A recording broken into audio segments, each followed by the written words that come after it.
گزشتہ دنوں میں ایک قانون پاس کرنے کی کوشش کی گئی، اس کا مقصد ملک پاکستان میں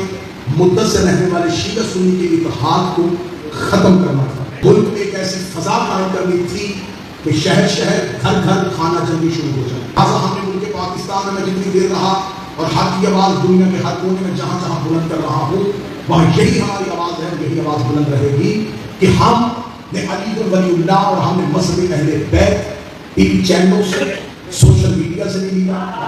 ہم نے مذہب اپنی ماں کی گود سے لیا۔ پاکستان میں بسنے والے تمام شیعہ اہل بیت کو ہم یونان سے امام بارگاہ رضا خانہ گلزاری سیدہ فاتح شام صلی اللہ علیہ وسلم سے یہ پیغام دے رہے ہیں کہ ہم آج کے اس اعلامیے کی بھرپور طریقے سے تائید کرتے ہیں۔ آپ اپنے ہاتھوں کو اٹھا کے اس تائید کا اعلان کریں گے تاکہ ہمارا یہ پیغام ملک پاکستان تک پہنچے۔ ہم کل بھی حسین کے ساتھ تھے، ہم آج بھی حسین کے ساتھ ہیں اور ہم کیا